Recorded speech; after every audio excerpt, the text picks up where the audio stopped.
हरे कृष्णा। सभी का बहुत बहुत स्वागत है एक और भगवत गीता सेशन में।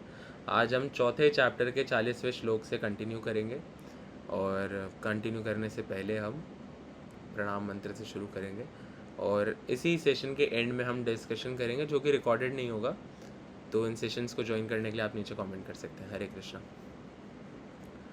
नमो विष्णुपादाय कृष्ण प्रेष्ठाय भूतले श्रीमते भक्ति वेदांता स्वामिनिति नामिने। नमस्ते सारस्वते देवे गौरवाणी प्रचारिणे निर्विशेष शून्यवादी पाश्चात्य देश तारिणे। नमो विष्णुपादाय कृष्ण प्रेष्ठाय भूतले श्रीमते भक्ति वेदांत स्वामिनिति नामिने। नमस्ते सारस्वते देवे गौरवाणी प्रचारिणे निर्विशेष शून्यवादी पाश्चात्य देश तारिणे। वाञ्छां कल्पतरुभ्यश्च कृपा सिन्धुभ्य एव च पतितानां पावनेभ्यो वैष्णवेभ्यो नमो नमः। श्री कृष्ण चैतन्य प्रभु नित्यानंदा श्री अद्वैत गदाधर श्रीवासादि गौर भक्तवृंदा। हरे कृष्ण कृष्ण कृष्ण हरे हरे, हरे राम राम राम हरे हरे।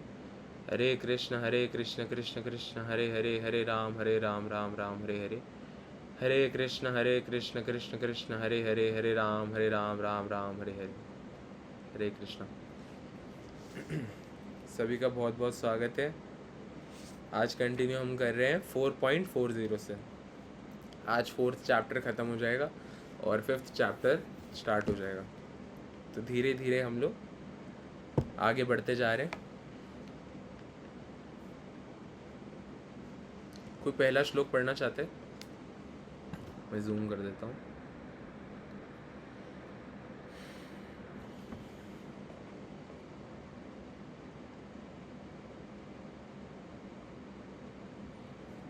तो बीच बीच में आप भी कोशिश करिए, है ना, एक श्लोक पढ़ने की कोशिश करिए। पहला श्लोक मैं पढ़ता हूँ। अज्ञश्चाश्रद्धधानश्च संशयात्मा विनश्यति, नायं लोकोऽस्ति न परो न सुखम संशयात्मना। तो यहाँ पे भगवान कह रहे हैं, किंतु जो अज्ञानी तथा श्रद्धा विहीन व्यक्ति शास्त्रों में संदेह करते हैं वे भगवत भावनामृत नहीं प्राप्त करते, अपितु नीचे गिर जाते हैं। संशय आत्मा के लिए ना तो इस लोक में ना ही परलोक में कोई सुख है। तो यहाँ पे भगवान उन लोगों की तरफ इशारा कर रहे हैं जो शास्त्रों में दिए हुए ज्ञान को संशय करते हैं, उसमें डाउट करते हैं या फिर उसमें फिल्टर करके अपने हिसाब से उसको इंटरप्रेट करते हैं। तो भगवान बता रहे हैं ऐसे व्यक्ति के लिए ना तो इस लोक में कोई सुख है ना परलोक में ही कोई सुख है, जो शास्त्रों के ऊपर संदेह करते हैं, डाउट करते हैं। भगवत गीता सभी प्रामाणिक एवं मान्य शास्त्रों में सर्वोत्तम है। जो लोग पशु तुल्य हैं उनमें ना तो प्रामाणिक शास्त्रों के प्रति कोई श्रद्धा है और ना उनका ज्ञान होता है, और कुछ लोगों को यद्यपि उनका ज्ञान होता है और उनमें से वो उद्धरण देते रहते हैं, किंतु उनमें वास्तविक विश्वास नहीं करते। तो भगवत गीता बताया जा रहा है कि सभी प्रामाणिक एवं मान्य शास्त्रों में सबसे सर्वोत्तम है, सबसे उत्तम, सबसे श्रेष्ठ है। जो लोग पशु तुल्य हैं, मतलब जानवरों के समान हैं, ऐसे लोगों के अंदर कोई श्रद्धा नहीं होती शास्त्रों के प्रति। साथ ही ये बताया जा रहा है कि ना तो उनको कोई ज्ञान होता है। कुछ लोग होते हैं जिनको ज्ञान होता है, जो इसमें से उदाहरण भी देते हैं, है ना, उपदेश भी देते हैं, परंतु उनके अंदर वास्तविक श्रद्धा विश्वास नहीं होती। यहाँ तक कि कुछ लोग जिनमें भगवत गीता जैसे शास्त्रों में श्रद्धा होती भी है, फिर भी वे ना तो भगवान कृष्ण में विश्वास करते हैं ना उनकी पूजा करते हैं।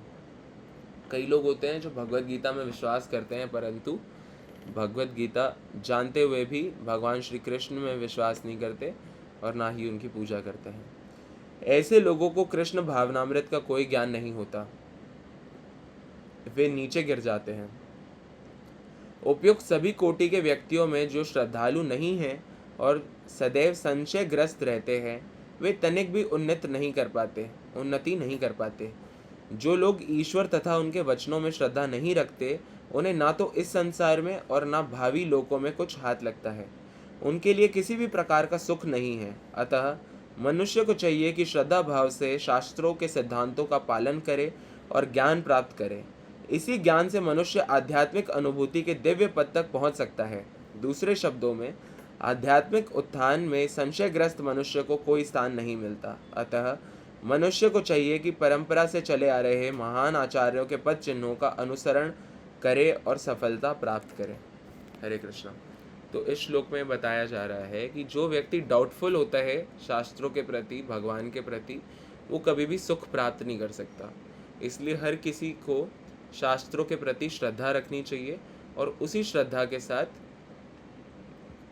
भगवान की भक्ति में अग्रसर होना चाहिए, आगे बढ़ते रहना चाहिए। और बहुत इम्पोर्टेंट बात है कि मनुष्य को चाहिए कि परंपरा से चले आ रहे महान आचार्यों के पद चिन्हों का अनुसरण करे और सफलता को प्राप्त करे। यहाँ पे अर्जुन को जो भगवत गीता का ज्ञान है वो स्वयं भगवान श्री कृष्ण बता रहे हैं, और भगवान श्री कृष्ण सारी नॉलेज का सोर्स है। तो भगवान से ही चले आ रही इस नॉलेज को हमें इसी परंपरा के द्वारा प्राप्त किया जा सकता है, और कोई तरीका नहीं है। हरे कृष्णा। जो लोग अभी ज्वाइन कर रहे हैं वो सुनते रहिए। हमने पहला श्लोक पढ़ लिया है आज का, 4.40।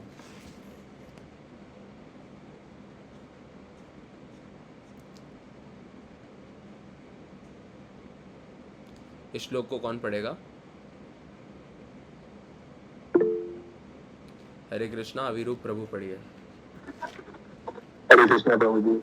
हरे कृष्णा। योग संन्यस्त कर्माणं ज्ञान संचीन संशयम् आत्मावंतं न कर्माणि निबद्धन्ति धनंजय। हरे कृष्णा। बहुत अच्छा। जो व्यक्ति अपने कर्म फलों का परित्याग करते हुए भक्ति करता है और जिसके संशय दिव्य ज्ञान द्वारा विनष्ट हो चुके होते हैं, वही वास्तव में आत्मपरायण है। हे धनंजय, वह कर्मों के बंधन से नहीं बंधता।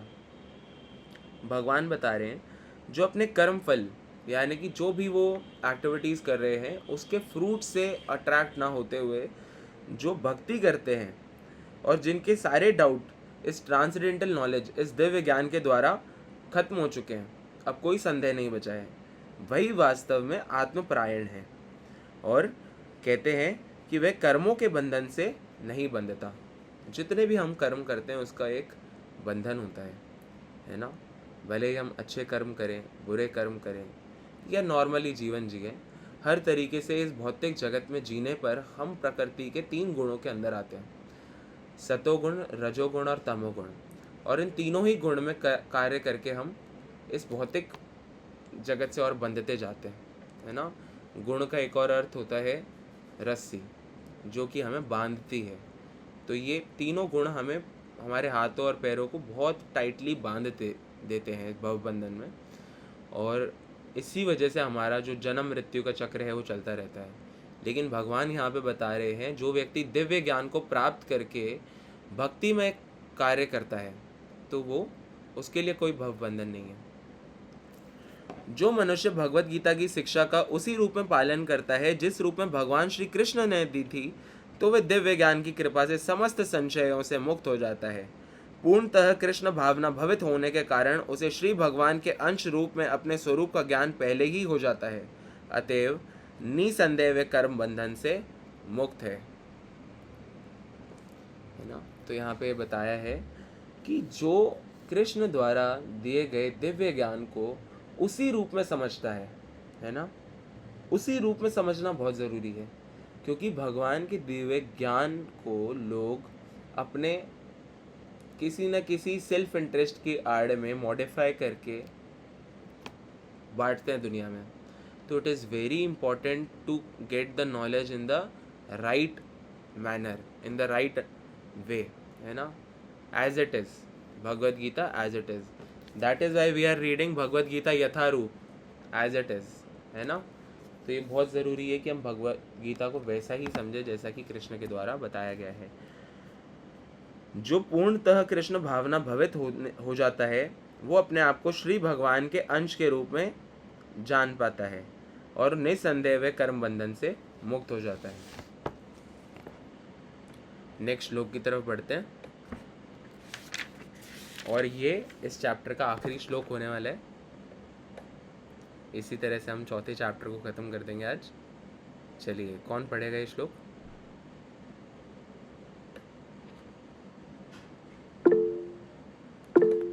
हरे कृष्णा। पूजा माता जी आप पढ़िए।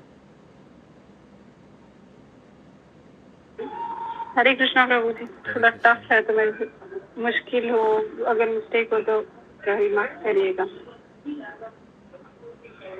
तस्मादज्ञान सम्भूतं हस्तस्थं ज्ञानसिनात्मनः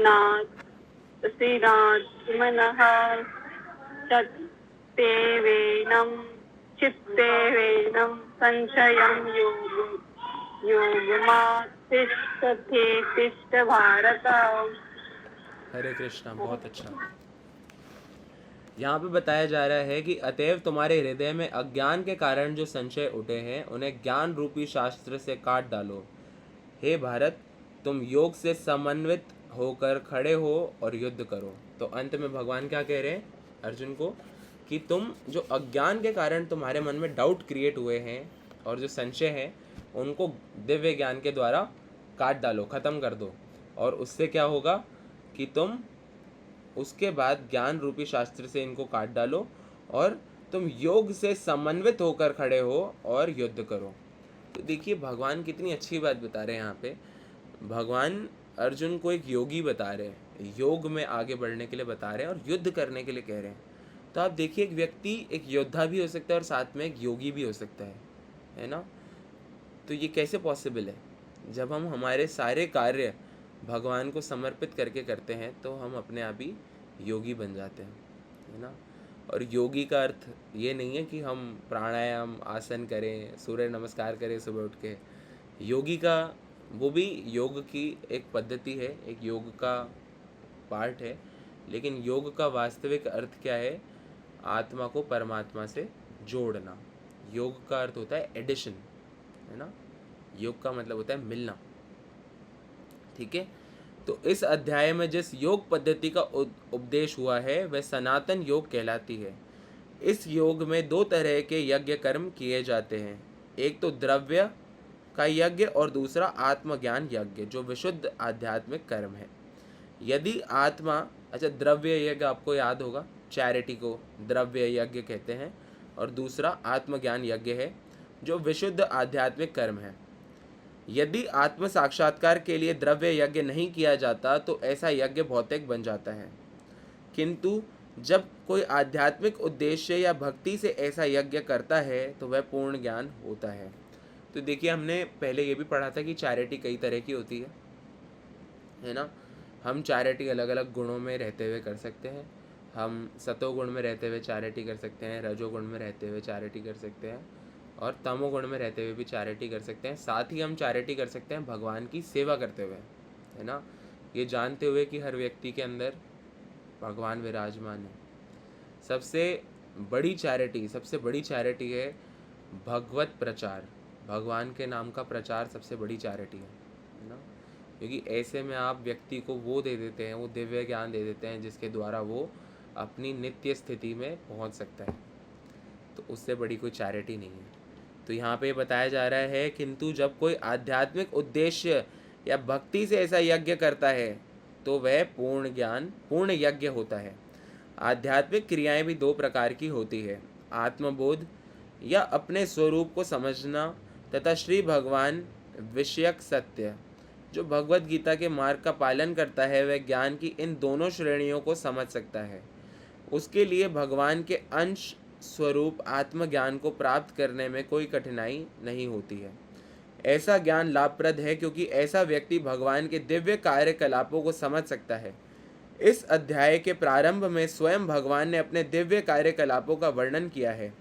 जो व्यक्ति गीता के उपदेशों को नहीं समझता वह श्रद्धा विहीन है, और जो भगवान द्वारा उपदेश देने पर भी भगवान के सच्चिदानंद रूप को नहीं समझ पाता तो ये समझना चाहिए कि वह निपट मूर्ख है।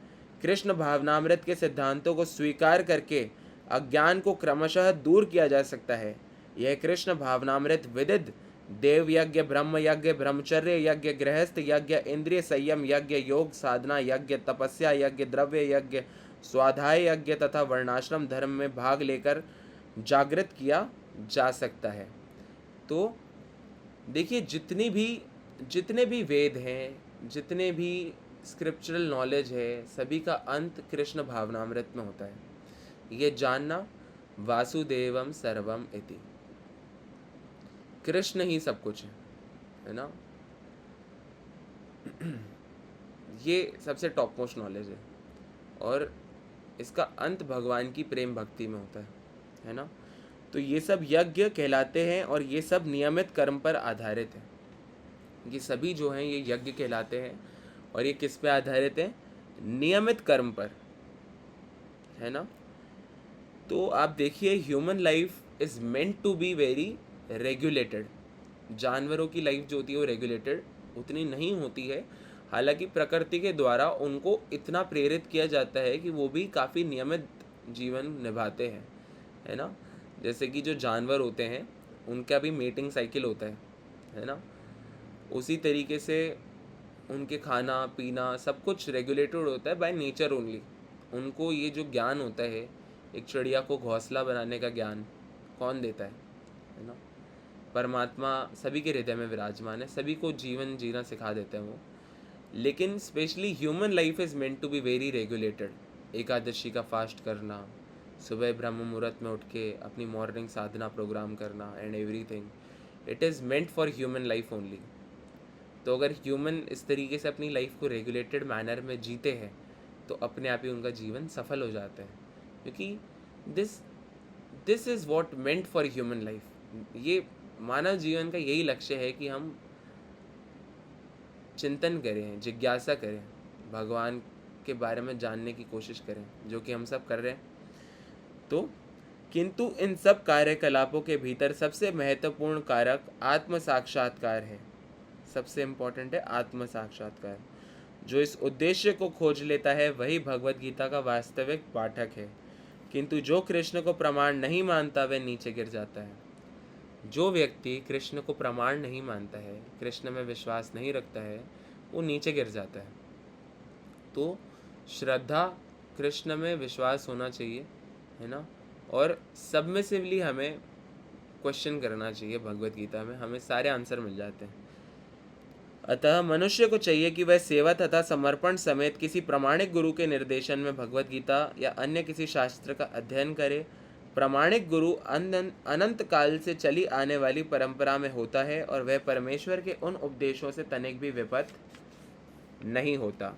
तो प्रामाणिक गुरु से सुनने का ये कारण है कि वह परंपरा से चले आ रहे ज्ञान की उसमें होता है, चेन में, और वो प्रामाणिक गुरु खुद स्वरूप सिद्ध होता है।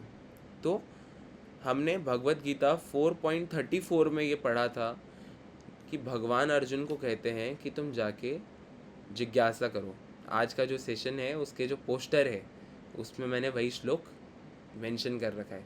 It is very important shloka of 4th chapter कि तुम प्रामाणिक गुरु के पास जाके जिज्ञासा करो, क्योंकि वो स्वरूप सिद्ध व्यक्ति है, वो तुम्हें बता सकता है, जिन्हें उन्होंने लाखों वर्ष पूर्व सूर्य देव को दिया था और जिनसे भगवत गीता के उपदेश इस धराधाम में आए।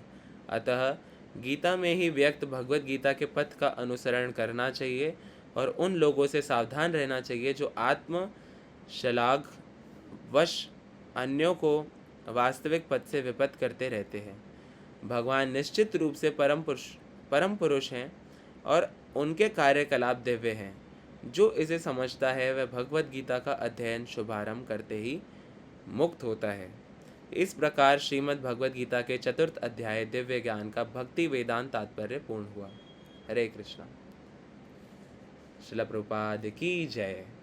अब हम अध्याय 5 शुरू करने जा रहे हैं, तो बहुत अच्छा है। हम 18 लोगों ने विटनेस किया ये चैप्टर साथ में ख़त्म होते हुए। 4 चैप्टर हमने कंप्लीट कर लिए हैं भगवत गीता के। अब हम 5th चैप्टर को पढ़ने जा रहे हैं, तो उससे पहले हम दोबारा प्रभुपाद का प्रणाम मंत्र बोलते हैं, है ना।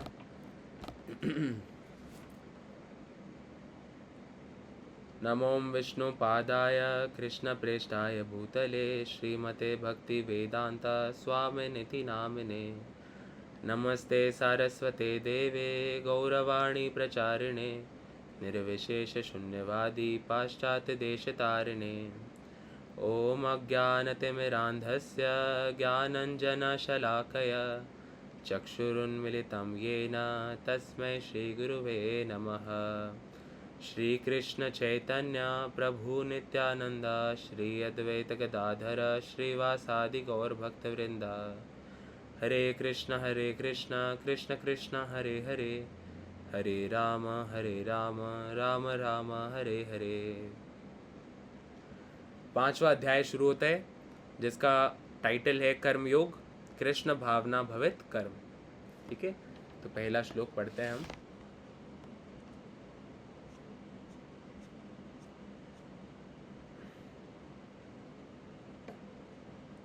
कर्मयोग, एक्शन इन कृष्णा कॉन्शियसनेस।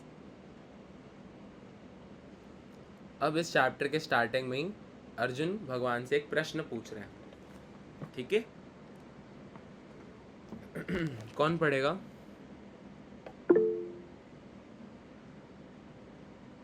हाँ, अविरूप प्रभु आप पढ़िए। हरे कृष्ण।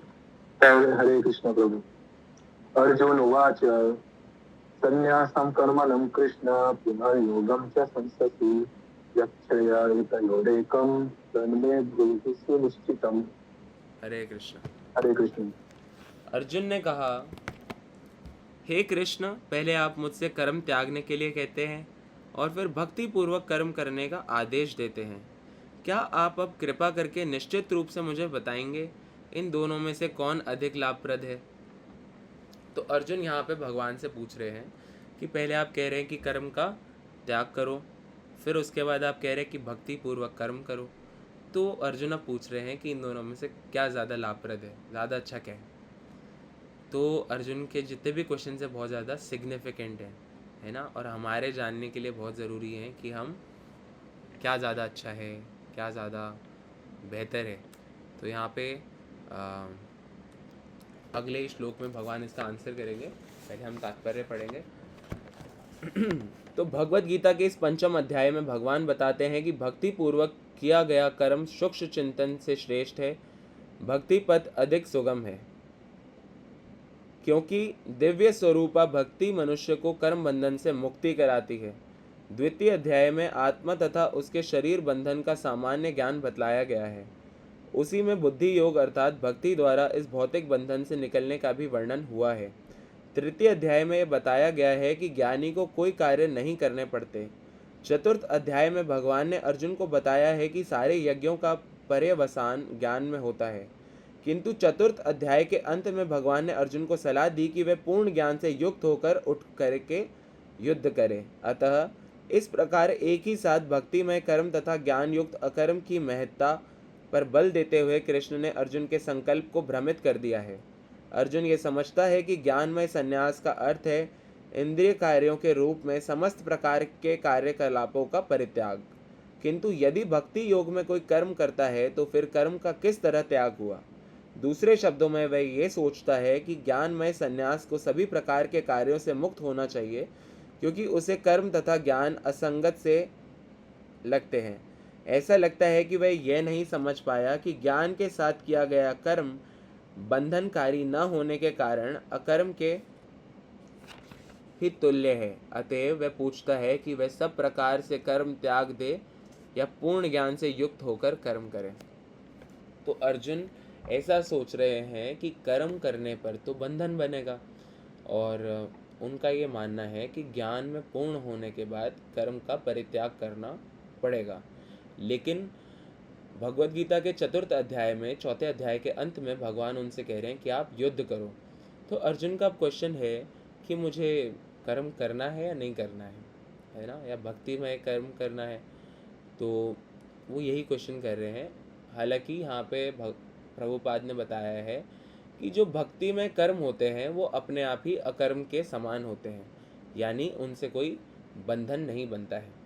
जब हम भक्ति में रह के कोई कर्म करते हैं तो वो भगवान की सेवा बन जाते हैं और उससे कोई भी भौतिक बंधन नहीं होता है। इसलिए हमें ये समझना चाहिए कि जो तीनों तरह के गुण हैं, सतोगुण, रजोगुण, तमोगुण, इन तीनों से ऊपर भगवान की भक्ति में किए हुए कर्म होते हैं। जैसे हम खाना खाते हैं तो हम पहले भगवान को ऑफर करके उसको प्रसाद के रूप में खाते हैं, तो उससे कोई बंधन नहीं बनता है हमारा। वहीं अगर हम बाहर घूमते फिरते कुछ डोमिनोज पिज़्ज़ा खा लिया, बर्गर खा लिया, तो वो बंधन का कारण बनते हैं। अगले श्लोक में भगवान कहते हैं अगला श्लोक मैं प्रेजेंट कर देता हूँ।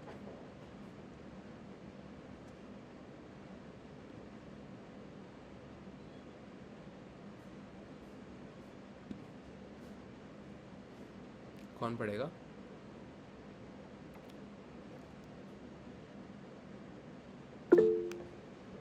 हरे कृष्णा। नेहा माता जी आप पढ़िए। हरे कृष्णा। हरे कृष्णा। श्री भगवानुवाच संन्यास कर्मयोगश्च निःश्रेयसकारो बभो तयोस्तु तु कर्म संन्यासात् कर्मयोगो विशिष्यते। हरे कृष्णा। बहुत अच्छा। तो श्री भगवान ने उत्तर दिया, मुक्ति के लिए तो कर्म का परित्याग तथा भक्तिमय कर्म दोनों ही बढ़िया हैं, दोनों ही उत्तम हैं, किंतु इन दोनों में से कर्म के परित्याग से भक्ति युक्त कर्म श्रेष्ठ है। भगवान बता रहे हैं दोनों ही अच्छे हैं, लेकिन इन दोनों में श्रेष्ठ क्या है? भक्ति युक्त कर्म, भक्ति में किए गए कर्म श्रेष्ठ हैं। यहाँ पे तात्पर्य पढ़ते हैं, सकाम कर्म इंद्रिय तृप्ति में लगना ही भव बंधन का कारण है। तो जब हम फ्रूटिव एक्टिविटीज़ के लिए कर्म करते हैं, है ना, तो वही क्या है? हमारे मटेरियल एग्जिस्टेंस का रीज़न है।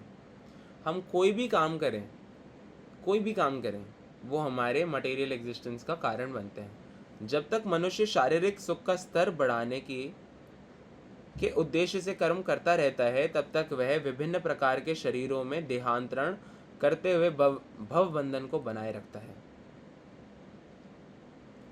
जब तक हम हमारे मटेरियल एडजस्टमेंट्स करते रहेंगे कि मेरा बेड ऐसा होना चाहिए, मेरी गाड़ी ऐसी होनी चाहिए, मेरा ये सामान ऐसा होना चाहिए, क्या मैं मेरे भौतिक सुखों को कैसे बढ़ाऊं, इसी चिंतन में लगा रहता है, तब तक वो क्या करता है? अपने आत्मा का देहांतरण, है ना, ट्रांसमाइग्रेशन करता रहता है अलग अलग देह के अंदर, अलग अलग मटेरियल बॉडीज़ के अंदर, और ये भव बंधन जो मटेरियल बॉन्डेज है वो बनाए रखता है।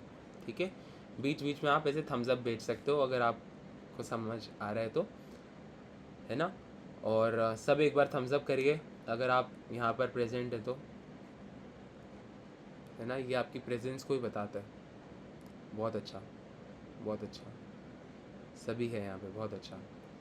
तो यहाँ पे भगवान बता रहे हैं कि जब हम फ्रूटिव एक्टिविटीज़ के लिए कर्म करते हैं ना, कोई भी फ्रूट्स हम चाहते हैं हमारी एक्टिविटीज़ के द्वारा, तो वही हमारे बंधन का, मटेरियल एग्जिस्टेंस का कारण बनती है। इसकी पुष्टि भागवत में इस प्रकार हुई है, लोग इंद्रिय तृप्ति के पीछे मत्त हैं, वे ये नहीं जानते कि उनका क्लेशों से युक्त ये शरीर उनके विगत सकाम कर्मों का फल है। यद्यपि वे शरीर नाशवान है, किंतु ये नाना प्रकार के कष्ट देता रहता है। अतः इंद्रिय तृप्ति के लिए कर्म करना श्रेयस्कर नहीं है। जब तक मनुष्य अपने असली स्वरूप के विषय में जिज्ञासा नहीं करता, उसका जीवन व्यर्थ रहता है। देखो, लोग बहुत ज़्यादा सेंस ग्रेटिफिकेशन के पीछे हैं। अगर आप बाहर जाइए, इस सेशन से बाहर आप दुनिया में निकलिए, लोगों को पूछिए आपको क्या चाहिए, तो अक्सर यही जवाब मिलेगा, पैसा चाहिए, बहुत सारा पैसा चाहिए, इतना पैसा चाहिए कि मेरी आने वाली 7 पुश्तें बैठ के खाएं, इतना पैसा चाहिए मुझे तो। हालांकि उस व्यक्ति के जाने के बाद कौन सी पुश्त क्या कर रही है उसको पता भी नहीं चलेगा, लेकिन फिर भी लोगों को चाहिए name, fame, money and everything, जिसका अल्टीमेटली बहुत बड़ा बेनिफिट नहीं है देखा जाए तो। तो यहाँ पे बताया गया है कि जो वे ये नहीं जानते कि उनका क्लेशों से युक्त ये शरीर उनके विगत सकाम कर्मों का फल है। ऐसा व्यक्ति ये नहीं समझ पाता कि उनकी जो मटेरियल एग्जिस्टेंस है उसका कारण भी यही है। पूर्व जन्मों में भी क्योंकि यही सब किया है, इसलिए अभी तक ये सब करते आ रहे हैं। लेकिन इस चेन को ब्रेक क्या करती है? भगवत गीता की नॉलेज। जब कोई व्यक्ति भगवत गीता पढ़ना शुरू करता है, आरंभ करता है ना, एक प्रामाणिक गुरु के आश्रय में भक्ति को प्रैक्टिस करना शुरू करता है, तो उसकी जो जन्मांतरों से चली आ रही है ना, कितने न जाने कितने जन्मों से चले आ रहे ये जो बंधन है, ये टूटने को आ जाता है। कैसे टूट जाता है? जब हम भगवान की दिव्य सेवा में अपने आप को लगाते हैं, तो अपने आप ही जो भी हमारे कर्मों के बंधन हैं उनसे हम मुक्त हो जाते हैं। अपने आप ही वो सारे बॉन्डेज कट जाते हैं और फिर हम इस शरीर के बाद भगवान के धाम को चले जाते हैं। यद्यपि ये शरीर नाशवान है, किंतु ये नाना प्रकार के कष्ट देता रहता है। अतः इंद्रिय तृप्ति के लिए कर्म करना श्रेयस्कर नहीं है। जब तक मनुष्य अपने असली स्वरूप के विषय में जिज्ञासा नहीं करता, उसका जीवन व्यर्थ ही रहता है। अगर इंसान ने बहुत नॉलेज ली, मटेरियल नॉलेज, है ना, बहुत बड़े बड़े इन्वेंशन किए, बहुत सोशल वर्क किया, सब कर लिया, लेकिन अंत में अगर जीवन में उसने जिज्ञासा नहीं करी अपने स्वरूप को लेके, भगवान को लेके, तो उसका जीवन व्यर्थ माना जाता है, व्यर्थ ही होता है। और जब तक वह अपने स्वरूप को नहीं जान लेता, तब तक उसे इंद्रिय तृप्ति के लिए सकाम कर्म करना पड़ता है। और जब तक वह इंद्रिय तृप्ति की इस चेतना में फंसा रहता है, तब तक उसका देहांतरण होता रहता है। तो जब तक ये चेन ब्रेक नहीं होगी, तब तक क्या होगा, यही चलता रहेगा।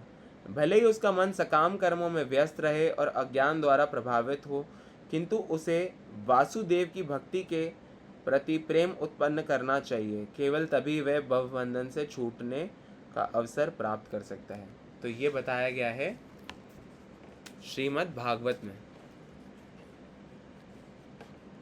अतः ये ज्ञान ही मुक्ति के लिए पर्याप्त नहीं। लोगों को ये बता दिया जाए कि वे आत्मा है, शरीर नहीं है, ये सफिशिएंट नहीं है। ये तो एक पार्ट है। इसमें जीवात्मा के स्तर पर मनुष्य को कर्म करना होगा, अन्यथा वह बंधन से उबरने का कोई अन्य उपाय नहीं है। तो अब क्या है, कर्म करना होगा, किंतु कृष्ण भावना भवित होकर कर्म करना सकाम कर्म नहीं है। पूर्ण ज्ञान से युक्त होकर किए गए वास्तविक ज्ञान को बढ़ाने वाले हैं। बिना कृष्ण भावनामृत के केवल कर्मों के परित्याग से बद्ध जीव का हृदय शुद्ध नहीं होता। जब तक हृदय शुद्ध नहीं होता, तब तक सकाम कर्म करना पड़ेगा। परंतु कृष्ण भावना भवित कर्म कर्ता को स्वतः सकाम कर्म के फल से मुक्त बनाता है, जिसके कारण उसे भौतिक स्तर तक उतरना नहीं पड़ता। अतः कृष्ण भावना भवित कर्म संन्यास से सदा श्रेष्ठ होता है, क्योंकि संन्यास में नीचे गिरने की संभावना बनी रहती है। कृष्ण भावनामृत से रहित संन्यास अपूर्ण है, जैसा कि श्रील रूप गोस्वामी ने भक्ति रसामृत सिंधु में पुष्टि की है। जब मुक्तिकामी व्यक्ति श्री भगवान से संबंधित वस्तुओं को भौतिक समझकर उनका परित्याग कर देता है, तो उनका संन्यास अपूर्ण कहलाता है। संन्यास तभी पूर्ण माना जाता है जब ये ज्ञात हो कि संसार की प्रत्येक वस्तु भगवान की है और कोई किसी भी वस्तु का स्वामित्व ग्रहण नहीं कर सकता। वस्तुतः मनुष्य को ये समझने का प्रयत्न करना चाहिए कि उसका अपना कुछ भी नहीं है, तो फिर संन्यास का प्रश्न ही कहाँ उठता है। जो व्यक्ति ये समझता है कि सारी संपत्ति कृष्ण की है, वह नित्य सन्यासी है। प्रत्येक वस्तु कृष्ण की है, अतः उसका उपयोग कृष्ण के लिए किया जाना चाहिए। कृष्ण भावना भवित होकर इस प्रकार का पूर्ण कार्य करना मायावादी सन्यासी के कृत्रिम वैराग्य से कहीं उत्तम है। तो यहाँ पे प्रभुपाद ने जो सन्यासी होते हैं उनके ऊपर भी प्रश्न उठाया है। ये बताया गया है भक्ति रसामृत सिंधु में कि जो मुक्तिकामी सन्यास लेते हैं, उनका सन्यास तब अपूर्ण कहलाएगा जब वो श्री भगवान से संबंधित वस्तुओं को भौतिक समझकर उनका परित्याग कर देते हैं। देखिए, हो सकता है कि कोई व्यक्ति खाना छोड़ दे, है ना, कम खाए, या फिर भौतिक सुख साधनों को बिल्कुल मिनिमल यूज़ करके संन्यास ग्रहण कर ले। लेकिन अगर ऐसा व्यक्ति उन्हीं चीज़ों के चिंतन में लगा रहे, तो वो संन्यास अपूर्ण कहलाता है। कहने का मतलब कि अगर कोई संन्यास भी ले ले, लेकिन उसका चिंतन भौतिक चीज़ों के ऊपर लगा रहता है, तो ऐसा संन्यास किसी काम का नहीं है। लेकिन अगर वहीं वो सारे जितने भी कार्य करे, कार्यों को ना छोड़ के कार्यों को करते करते उन कार्यों को कृष्ण को समर्पित करते हुए करे, सारे कार्य कृष्ण के लिए करे, तो वो ज़्यादा श्रेयस्कर है, ज़्यादा उत्तम है, ज़्यादा बेटर है ना। साथ ही यहाँ पर ये बताया गया है कि केवल ये जानना कि मैं आत्मा हूँ, शरीर नहीं हूँ, ये पर्याप्त नहीं है, क्योंकि जब तक हम कृष्ण के लिए कर्म नहीं करेंगे, तब तक हम सकाम कर्मों में लगे रहेंगे। सकाम कर्मों का अर्थ है मटेरियलिस्टिक फ्रूटिव एक्टिविटीज़, जो फ्रूट दे, हमें कुछ ना कुछ हमें रिजल्ट दे, और वो रिजल्ट सारे हम किसको समर्पित करते हैं? हमारी मटेरियल बॉडी को, शरीर को। जब तक हम शरीर के लिए काम करते रहेंगे तब तक वो फ्रूटिव वर्क कहलाएगा, लेकिन जब हम कृष्ण के लिए काम करेंगे तो वो दिव्य हो जाएगा। वो तीनों ही मटेरियल नेचर के बियॉन्ड होगा और उससे भवबंधन नहीं बनेगा, बल्कि उससे जो पूर्व भवबंधन है ना, कर्म है, वो भी कटते जाएंगे और इस तरीके से हम मुक्ति की सीढ़ी को चढ़ते जाएंगे, कृष्ण की ओर बढ़ते जाएंगे। तो ये यहाँ पे बताया गया है। इसलिए कृष्ण भावना भवित कर्म संन्यास से हमेशा श्रेष्ठ होता है। संन्यास लेने से अच्छा है कि हम कृष्ण के लिए कर्म करें। रोटी खाना नहीं छोड़े, बल्कि रोटी को पहले कृष्ण को भोग लगाएं फिर खाएं। इसी तरीके से गुलाब जामुन या जो भी मर्जी है खाइए, लेकिन पहले कृष्ण को भोग लगाइए, तो आपको उसका बंधन नहीं बनेगा। ठीक है, चलिए नेक्स्ट श्लोक की तरफ बढ़ते हैं।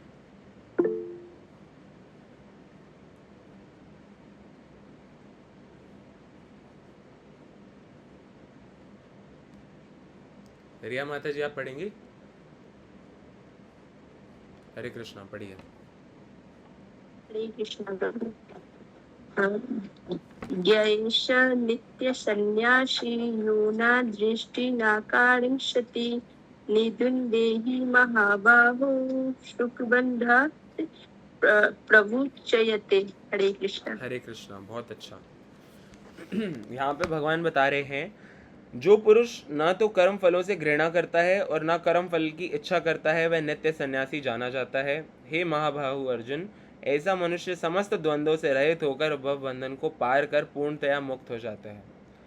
ना तो वो व्यक्ति जो ना तो घृणा करता है ना अटैच होता है, न्यूट्रल रहे इन चीज़ों के प्रति, सारे मटेरियल चीज़ों के प्रति।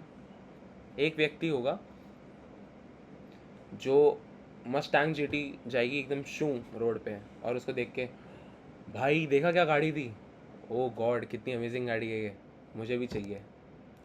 एक व्यक्ति होगा, क्या गाड़ी, बेकार गाड़ी है, क्या फ़ायदा ऐसी गाड़ी का, है ना।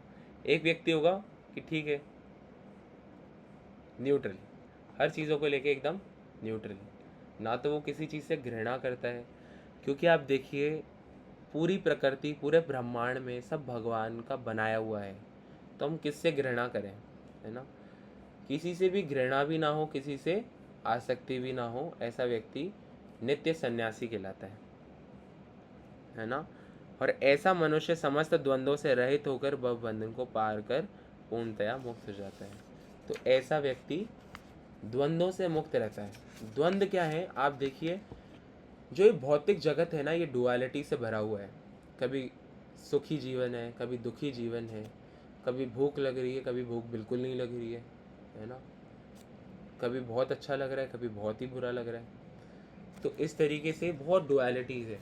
जो व्यक्ति इन डुअलिटीज़ को पार कर लेता है, वो मुक्ति की ओर बढ़ता जाता है।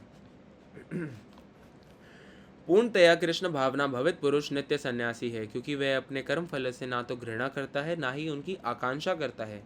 ऐसा सन्यासी भगवान की दिव्य प्रेम भक्ति के परायण होकर पूर्ण ज्ञानी होता है, क्योंकि वह कृष्ण के साथ अपनी स्वाभाविक स्थिति को जानता है। वह भली भांति जानता रहता है कि कृष्ण पूर्ण अंशी हैं और वे स्वयं अंश मात्र हैं। ऐसा ज्ञान पूर्ण होता है क्योंकि ये गुणात्मक तथा सकारात्मक रूप से सही है।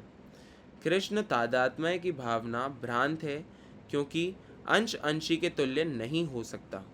तो कई लोग सोचते हैं कि हम ऐसा करेंगे, ऐसी लाइफस्टाइल जिएंगे, कभी झूठ नहीं बोलेंगे, तब तो हम भी भगवान बन जाएंगे। अक्सर लोग ऐसे धारणाएं लेके आते रहते हैं कि हम भगवान के समान हो जाएंगे या भगवान के तुल्य हो जाएंगे।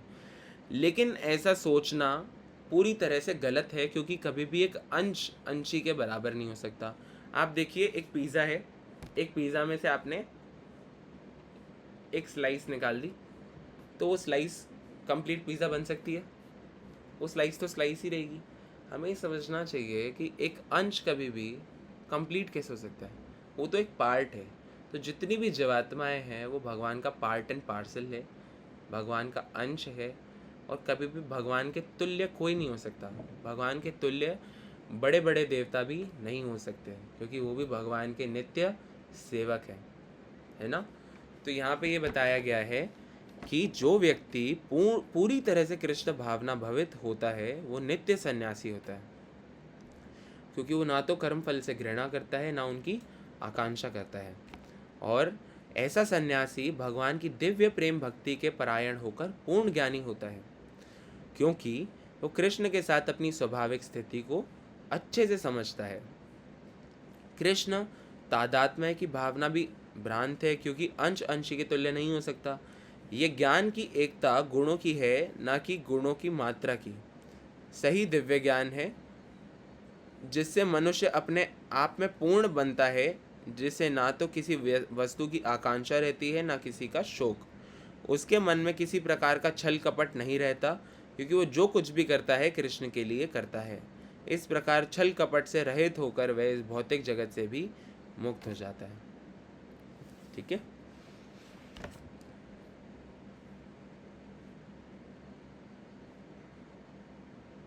यहाँ बताया गया है the concept of oneness with Krishna is incorrect because the part can not be equal to the whole. ये समझना बहुत ज़रूरी है कि कोई भी व्यक्ति कंप्लीट कैसे, एक पार्ट है ना, एक पोर्शन कभी भी कंप्लीट कैसे हो सकता है। हालांकि कृष्ण के लिए बताया जाता है कि कृष्ण पूर्णम है, कृष्ण से हमेशा पूर्ण रहते हैं, भले ही उनसे कितने भी सृष्टि जगत कितने ब्रह्मांड उनसे निकल रहे हैं, लेकिन फिर भी वो पूर्ण ही रहते हैं और नित्य अपने धाम में लीलाएं करते रहते हैं।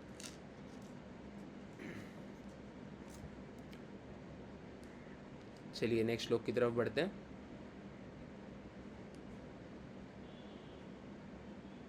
कौन पढ़ेगा?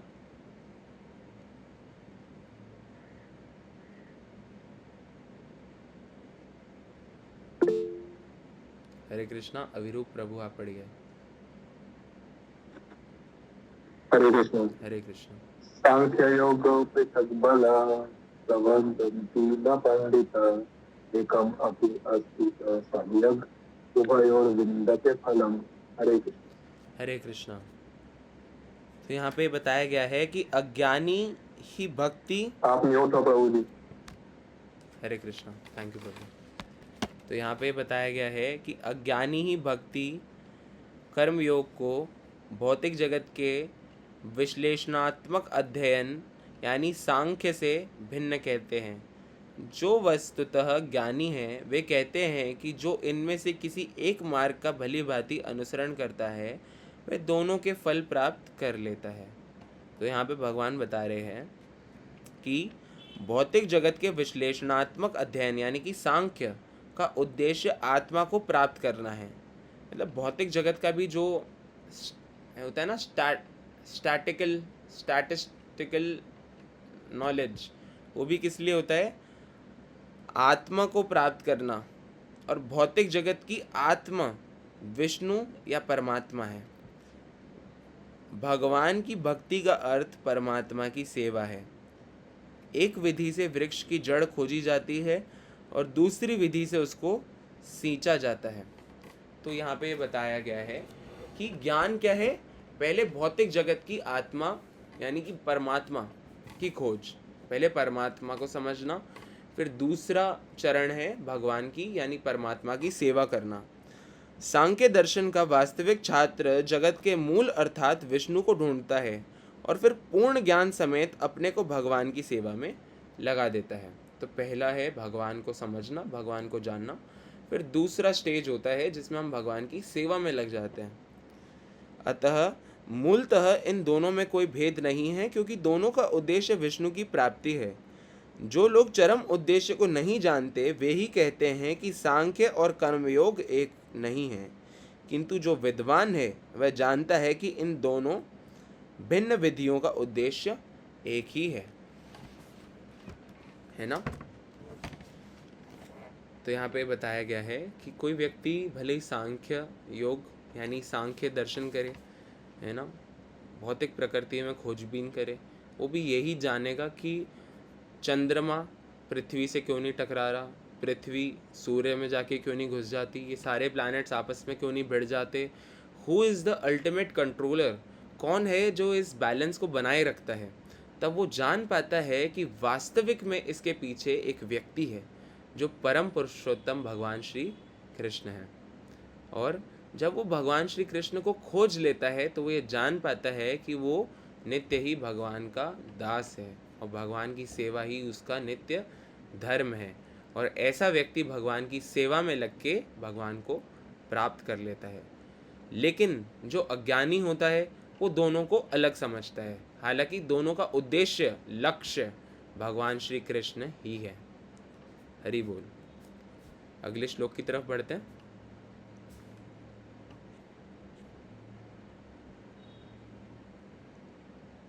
कौन पढ़ेगा? हरे कृष्णा। नेहा माता जी आप पढ़िए। हरे कृष्णा। हरे कृष्णा।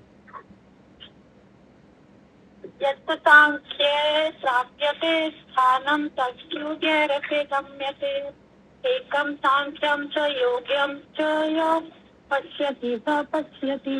हरे कृष्णा। हरे कृष्णा। बहुत अच्छा।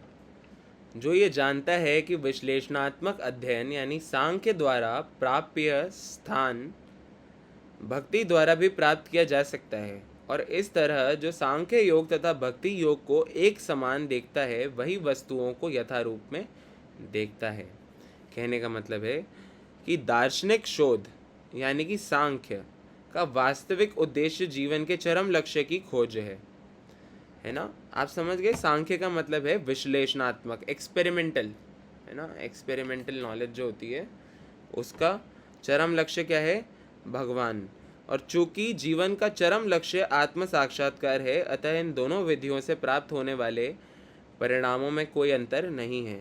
सांख्य दार्शनिक शोध के द्वारा इस निष्कर्ष पर पहुंचा जाता है कि जीव भौतिक जगत का नहीं अपितु पूर्ण परमात्मा का अंश है। फलतः जीवात्मा का भौतिक जगत से कोई सरोकार नहीं होता। उसके सारे कार्य परमेश्वर से संबंध होने चाहिए।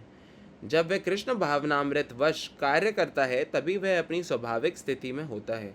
सांख्य विधि में मनुष्य को पदार्थ से विरक्त होना पड़ता है और भक्ति योग में उसे कृष्ण भावना भवित कर्म में आसक्त होना होता है। वस्तुतः दोनों ही विधियां एक है, यद्यपि ऊपर से एक विधि में विरक्ति दिखती है और दूसरे में आसक्ति है। जो पदार्थ से विरक्ति और कृष्ण में आसक्ति को एक ही तरह देखता है वही वस्तुओं को यथारूप में देखता है। तो यहाँ पे बताया गया है कि जो व्यक्ति पदार्थ, जो मटेरियल वर्ल्ड है, उससे विरक्ति और कृष्ण में आसक्ति को एक ही तरह से देखता है वही वस्तुओं को यथारूप में देख पाता है।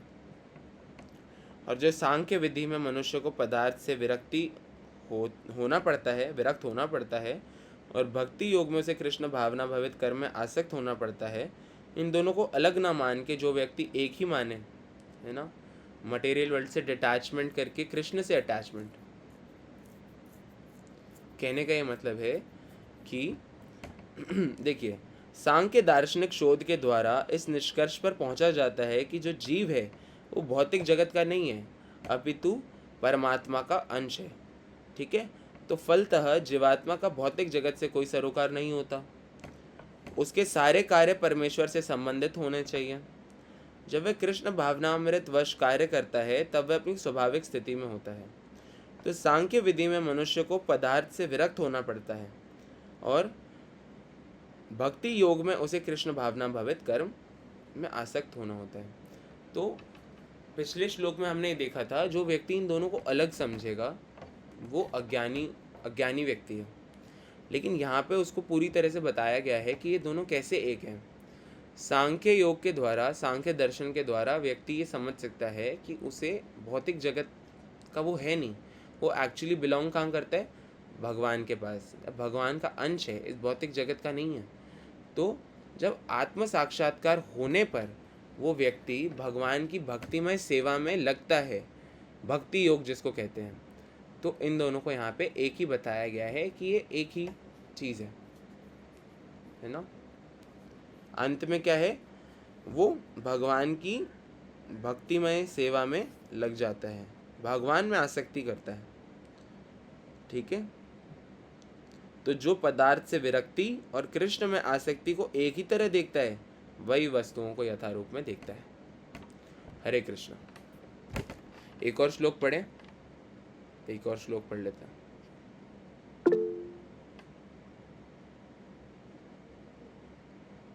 हरे कृष्णा। अभिलाषा माता जी आप पढ़िए।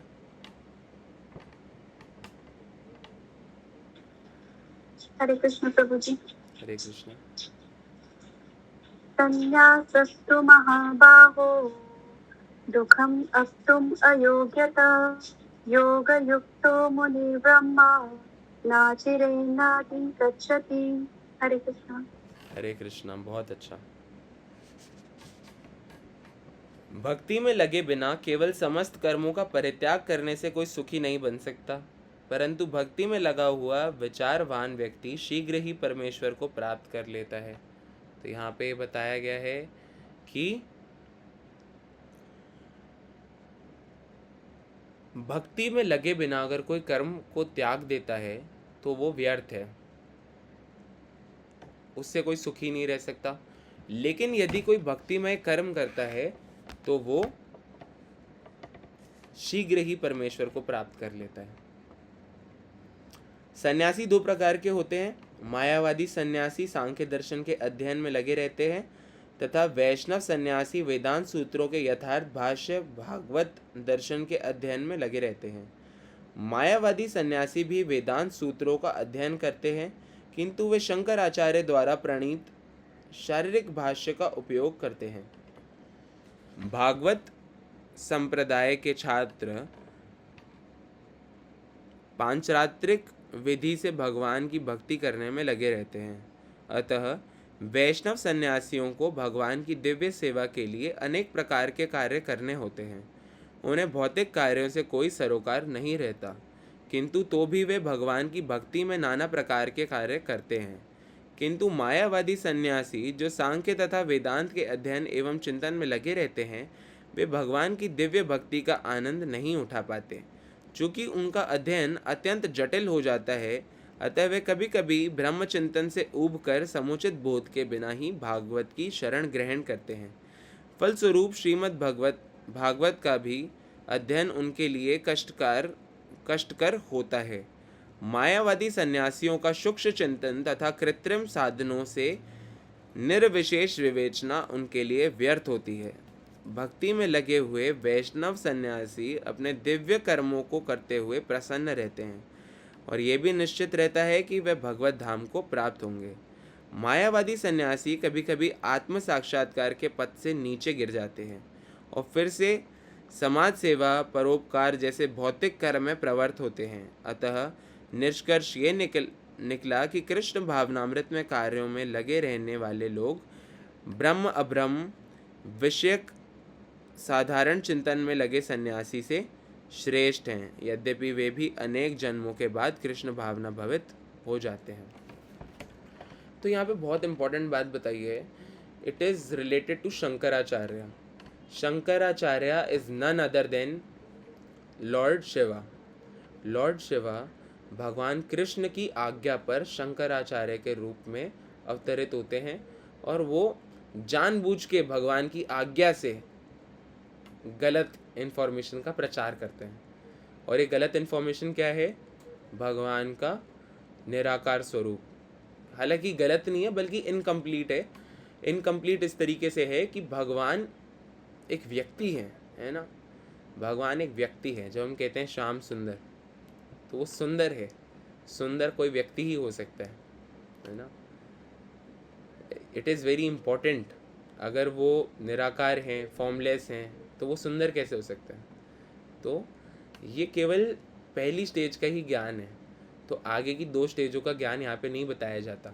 और ऐसे मायावादी इम्पर्सनलिस्ट व्यक्ति जो इनके सन्यासी हैं, वो सन्यास ग्रहण करने के बाद भी भौतिक चीज़ों के चिंतन में लगे रहते हैं। वहीं दूसरी तरफ कृष्ण भावना भवित सन्यासी, वैष्णव सन्यासी, वो सारे कर्म करते हुए भी भगवान को अर्पित कर देते हैं कर्म। और कर्म कैसे करते हैं? जो भी करते हैं वो भगवान के लिए करते हैं, और ऐसे में उनके कर्म का बंधन भी नहीं बनता और ना वो किसी चिंतन में लगे रहते हैं। अथवा ये भी जानते हैं कि इस शरीर को छोड़ने के बाद वो भगवत धाम को जाएंगे। तो ऐसा व्यक्ति पूरी तरह से ऐसे व्यक्ति से श्रेष्ठ है जो भगवत पथ से बार बार गिरता जाए। और जो दूसरी तरफ जो सन्यासी है वो भगवत पथ से गिरकर सोशल वर्क में लग जाते हैं, है ना, चैरिटी करने में और बाकी कामों में।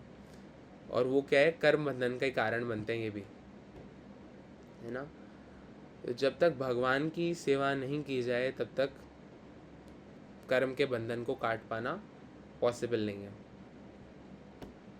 तो यहाँ पे हम विराम देते हैं आज के इसको सेशन को, और अब डिस्कशन के लिए हम ओपन है, तो आप डिस्कशन स्टार्ट कर सकते हैं। हरे कृष्णा।